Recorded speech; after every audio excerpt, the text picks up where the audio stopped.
Welcome to zwide-media. If you're new to this channel, please subscribe. Don't forget to like, comment and share. Here's a new video for today.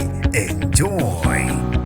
Kube isihluku kunqonqiswa isaguga ngomlilo ngoba sisolwa ngokuduka kwengane eneminyaka engu-11. Nginibingelele ngiphinde nginamukele ezindabeni zezwide-media. Igama lami ngusibonga konke wakandande Mothanda, ungangibiza intatheli ka YouTube. Kube isihluku sodwa kunqonqiswa ugogo ngomlilo kanye nomuzi wakhe endaweni yaseTaung. Ugogo omphile matusweng lehodu kube ukuthi ushiswe umphakathi ngoba esolwa ngokuduka kwengane eneminyaka engu-11 etholakale ivele isishonile. Amaphoyisa abopha abantu abayisishiyagalombili ngaso lesigameko. Kube ukuthi ke umphakathi uvele wavuka umbhejazane maqede washisa umuzi kagogo wabe usumthungela naye ngamathayi washa wanqonqa ngoba bemsola ngokuduka kwengane eneminyaka engu-11 etholwe ivele isibulewe. Amaphoyisa ke ebesebopha abantu ababandakanyeka kulesigameko kuwo lo mphakathi waseTaung.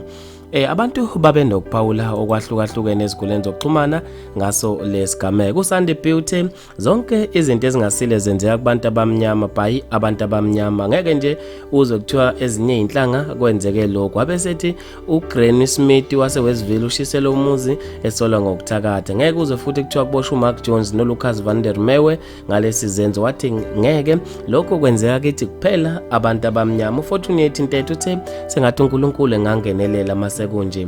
uRollins Charles uthe kuyophela amazwi enduduzo kulonyaka ka2024. Lokho siduduzane njalo imndeni ilahlekelwa izihlobo zayo nokubabaza nje lokho sibabaze njalo. Uthi usakhala kuvele kungena umuntu ekhaya ethi thula nkabi yami usuzwileni ukuthi usibanibani futhi akasekho abesefaka ama-emoji akhalayo. uDumsani Mkwanazi uthe impela kulesigameko kumele kubhekwe kube njengoba sebemshisa nje besikhona yini isiqiniseko nobufakazi bokuthi ngempela uyena ugogo ubulale le ngane. uNondumiso Zima uthe umuntu usezosaba nokuguga ngoba phela sizobulawa babodwa bathi izalukazi ziyathakatha abanye bazisola ekudukeni kwezingane abaphephile omama bethu abesefaka ama-emoji akhalayo. uWendy Zondo uthe hayibo manje uyena yini lo obebasele kulomlilo abe esefaka ama-emoji athwele izandla ekhanda wathi hayibo ngenelela Jehova. uZinhle Mvelase uthe into ebuhlungu nabo labantu ababulala abantu abadala basazoguga nabo Nkosi yami wabesethi ngenelela mdala.